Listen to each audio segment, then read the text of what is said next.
வாங்க நண்பர்களே, நாங்கள் வேற மாதிரி யூடியூப் சேனல்னா பார்க்க போங்கன்னா இன்னைக்கு பரபரப்பாக போயிட்டு இருக்க பிக் பாஸ் ஃபைனல் பிக் தான் பார்க்க போகிறோம். 13 வாரம் முடிஞ்சு 14வது வாரத்தில் எல்லா கண்டஸ்டன்ட்டும் விளையாடிட்டு இருக்காங்க. 8 கண்டஸ்டன்ட்ல யார் 5 பேர் வந்துட்டு பிக் பாஸ் போக போகிறாங்க அப்படின்னு ஆவலாக எதிர்கொண்டு இருக்காங்க. நம்ம சேனலில் பிரத்யேகமாக ஒரு நியூஸ் வந்து வெளியாகி உள்ளது. ஃபர்ஸ்ட் ஃபைனலிஸ்டாக வந்து ஜாக்லின் போக போகிறதா சொல்லியிருக்காங்க. ஜாக்லின் ஃபர்ஸ்ட் நாள்லேருந்து இந்த நாள் வரைக்கும் எப்படி விளையாடி இருக்காங்க அப்படின்னு போய் பார்க்கலான்னா, இது வரைக்கும் இந்த 8 சீசன்ல நடக்காத ஒரே ஒரு ஜீவன் அப்படின்னா அந்த ஜாக்லின் தான். ஏன்னாக்கா கடந்த 13 வாரமாவே நாமினேஷன் பண்ண ஒரே ஒரு ஆளு சேவ் பண்ணியிருக்காங்க மக்கள். எப்படி இதை சேவ் பண்ணாங்க அப்படின்னு நம்ம பார்க்கும்போது ஒவ்வொரு வாரமும் ஒரு ஸ்ட்ராட்டஜி போட்டு அவங்க விளாட்றாங்க. ஃபர்ஸ்ட் வாரம் வந்தோடனே ஒரு செட் ஆஃப் ஃப்ரெண்ட்ஸுங்க வந்தாங்க. ஃபர்ஸ்ட் வாரம் நாமினேஷன் வந்ததால் அப்படியே வந்துட்டாங்க. அடுத்த வாரம் வந்துட்டு அந்த கேர்ள்ஸ் பாய்ஸில் வந்துட்டு உள்ளே வந்தாங்க. அவங்க தான் ஏதோ சம் இன்ஸ்ட்ரக்ஷன்லாம் கொடுக்குற மாதிரி அப்படின்னாங்க. அந்தாண்டா ரவி அவர் கூட வந்துட்டு ரவீந்திரன் அவர் கூட வந்து கொஞ்சம் க்ளோஸாக இருந்தாங்க. அவர் கூட இருக்கும்போது நாமினேஷன்லாம் கொஞ்சம் அப்பயும் வந்து நாமினேஷன் எல்லாமே பண்ண ஆரம்பிச்சிட்டாங்க. அதுக்கப்புறம் பார்த்தீங்கன்னா கேம் வந்துட்டு விறுவிறுப்பாக போயின்னு இருந்தது. கொஞ்சம் போன உடனே அதுக்கப்புறம் தான் அந்த லேடிஸுங்க எல்லாருமே புரிய ஆரம்பிச்சுது. இவங்க எல்லாருமே வந்து அந்த கிச்சன் ஏரியாலாம் வச்சுக்கினாங்க. நம்மளுக்கு வந்து லிவிங் ஏரியா தான் இருக்குது, இதை வந்துட்டு எப்படின்னா ஆக்கிரமிப்பு பண்ணோம் அப்படின்னு ஜாக்லின் மைண்ட் தாட்டில் வந்தோடனே அந்த வாரம் அதை வச்சு அவங்கள சேவ் பண்ணி அனுப்பிச்சிட்டாங்க. அடுத்த வாரம் வந்தோடனே கோடு இல்லாமல் ஆயிடுச்சு.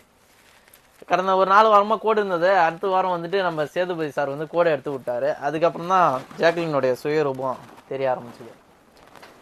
ஏன் சொல்ல வரேன்னா, ஃபர்ஸ்ட் ஜாக்லின் வந்து அந்த கோடை எடுத்துட்டோன்னே ஜாக்லின் செட் ஆஃப் ஃப்ரெண்ட்ஸ் வந்து சர்க்கிள் உருவாயிடுச்சு. அதில் வந்துட்டு ரஞ்சித்து, அப்புறம் ஜெஃப்ரி, விஷால், இவங்க சௌந்தர்யா, இவங்க எல்லாருமே செட் ஆஃப் ஃப்ரெண்ட்ஸ் ஆகிட்டாங்க ஒரு 5 பேர். அப்பயும் வந்து நாமினேஷன் இல்லாமல் ஆவாங்க அப்படின்னு பார்த்தா அப்பயும் நாமினேஷனில் போட்டு தள்ளிட்டாங்க. அது கேங்குக்கு பேர் கோவா கேங் அப்படின்னு ஒன்று ஆரம்பிச்சு அது சிறப்பாக விளையாடிட்டு கொண்டுட்டு எடுத்துகிட்டு போனாங்க. அந்த சில டாஸ்க்லாம் உள்ளே வந்த உடனே அவங்க வந்துட்டு ஃப்ரெண்ட்ஷிப் வந்துட்டு ரொம்ப கில்ட்டியாகக்கூடாது, விளையாடக்கூடாது அப்படின்னு பார்த்தாங்க. அந்த டெவில் வாஸ் ஏஞ்சல் டாஸ்கில் வந்துட்டு ஆக்சுவலாக அதுக்கு முன்னாடியே பார்த்துருப்பீங்க, யார் இந்த வீட்டில் டெவில் உண்மையான டெவில் அப்படின்னா ஜாக்லினாக இருந்திருக்காங்க. சில இடத்துல அவங்களுக்கு வந்து எப்போ வேணாலும் கோவம் வரும், எப்போ வேணாலும் அழுக வரும், எப்போ வேணா என்ன பண்ணுவாங்க. ஆனால் அந்த டாஸ்கில் வந்துட்டு அவங்க வந்து அதை எதையுமே காட்டிகிட்டே வரல. ஏன்னாக்கா அதுமாரி காட்டினா ஃப்ரெண்ட்ஷிப் வந்து ஒரு அவமானம் ஆகிடும். அது வந்து வெளியில் எப்படி போகும், மக்கள் எப்படி பார்ப்பாங்க, யாரும் ஓட்டு போட மாட்டாங்க இந்த வாரம் அப்படின்னு அவங்களுக்கு நல்லா தெரியுது. அதனால அவங்க அந்த ஸ்ட்ராட்டஜி அந்த இடத்துல கரெக்டாக யூஸ் பண்ணாங்க. இதே தான் அவங்க சௌந்தர்யாவும் பண்ணாங்க அந்த இடத்துல. அதனால் அந்த வாரம் சேஃப் கேம் விளையாடி அதை வந்துட்டு எப்படி நம்ம வந்து ஜெயிக்கணும், எப்படி இந்த நாமினேஷன் வந்து நம்ம வந்து வரணும் அப்படின்னு சொல்லிட்டு விளையாடி கண்டிப்பாக அதுலேருந்து வெளியே வந்தாங்க. சில free pass, nomination free pass கிடைச்சும் அவங்க வேணாம் அப்படின்னு சொல்லிட்டு நிறைய பேர் கூட்டு கொடுத்துருக்காங்க. அதுவும் அவங்களுடைய கேமில் ஒன்று தான். ஏன்னாக்கா நம்மளுக்கு வேணும் அப்படின்னு சொல்லிட்டு ஃபைட் பண்ணி எடுத்தோம் அப்படின்னா நிறைய பேர் அடுத்த வாரம் அவங்களுக்கு ஓட்டு போட மாட்டாங்க. அது தெரிஞ்சுக்கிட்டு அவங்களும் இதுமாரி ஒரு கேம்ஸை விளையாடினாங்க. அதுக்கப்புறம் அந்த சிங்களா டாஸ்க் அதுலேயும் வந்துட்டு ஒரு ஸ்ட்ராட்டஜியை போட்டாங்க. அதுக்கப்புறம் வந்து ஒரு ஆளாக வெளியே போக அவங்க அதுக்கப்புறம் வந்துட்டு இந்த ஒயில்ட் கார்டில் உள்ளேருந்து வந்தாங்கல்ல, உள்ளேருந்து வந்தவங்கள பாதி பேருக்கு ஜாக்லினா பிடிக்காத மீன்ஸ் அவங்க எல்லாருமே வந்துட்டு வெறுப்பாக பார்த்தாங்க, திட்டினாங்க எல்லாமே. அதுக்கப்புறம் இவங்களுடைய செட் ஆஃப் கோவா கேங் வந்து ஒரு ஆளாக கைண்டு போக அந்த உள்ள ஒயிட் கார்டுலேருந்து வந்த மஞ்சூரியை வந்து ஃப்ரெண்ட்ஸாக ஏற்றுக்கிட்டாங்க. அவங்களுக்கு தெரியுது இப்போ வந்துட்டு இவங்க ஃப்ரெண்ட்ஸாக இல்லை, இவங்க கூட ஜாயின் பண்ணால் நம்ம வந்து ஸ்கோர் பண்ண முடியும், மக்கள்கிட்ட எல்லாமே தெரியப்படுத்த முடியும், நம்மளை சேவ் பண்ணுவாங்க அப்படின்னு அவங்களுக்கு தெரிஞ்ச அந்த மைண்ட் கேமை அவங்க அந்த இடத்துலேருந்து விளையாட ஆரம்பித்தாங்க. அந்த கோவா கேங்ஸில் ஒரு ஆளை வெளியே போனோடனே அவங்க வந்து யாரை ஃப்ரெண்ட்ஸாக ஆக்கணும் அப்படின்னு சொல்லி ஒரு முடிவு பண்ணாங்க.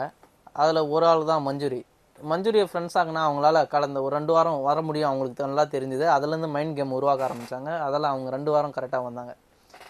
அடுத்த வாரத்தில் மஞ்சுரியும் எலிமினேஷன் ஆகிட்டு வீட்டுக்கு போயிட்டாங்க.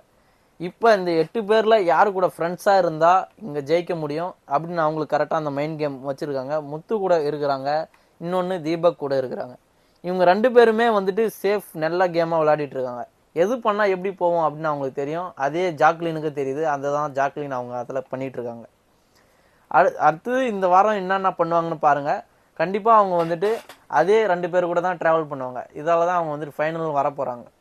மக்கள் வந்துட்டு இதெல்லாம் யோசித்து புரிய வச்சு அவங்களுக்கு ஓட்டு போட்டு ஃபைனல் வரைக்கும் எடுத்துகிட்டு வராங்க. அவங்க வெளியே வந்து என்ன பண்ண போகிறாங்கன்னு தெரியல. இந்த 12 வாரமாக ஃப்ரெண்ட்ஷிப்பில் இருந்தவங்க டிக்கெட் ஃபினாலே வந்த உடனே அவங்களுடைய சுயரூபத்தை காட்ட ஆரம்பித்தாங்க. இந்த டிக்கெட் ஃபினாலே வாங்கிட்டா நம்ம டேரெக்டாக ஃபைனல் போயிடலாம் அப்படின்னு நினச்சிக்கிட்டு அவங்க ஒரு மைண்ட் கேம் விளையாட ஆரம்பித்தாங்க. எல்லாருமே வந்து அலைன்ஸ் போட்டு விளையாடும் போது இவங்க அந்த அலைன்ஸ் எதிர்த்தாங்க. அதுலேருந்தே தெரியும் அவங்க வந்துட்டு எப்படியாப்பட்ட மைண்ட் கேம் விளாட்றாங்கன்னு. கண்டிப்பாக ஆனால் இவங்க ஃபினாலேவில் ஒரு ஆள், ஆனால் எத்தனாவது ஆள் அப்படின்னு கரெக்டாக சொல்ல முடியாது. நீங்களே அதை பார்த்து தெரிஞ்சுக்கங்க. மறக்காமல் நம்ம சேனலை சப்ஸ்கிரைப் பண்ணி வச்சு பெல் ஐக்கானை கிளிக் பண்ணி ஆளில் போட்டுங்க. அடுத்தது யாருன்னு உங்களுக்கு அடுத்த வீடியோவில் சொல்கிறேன். பாய்.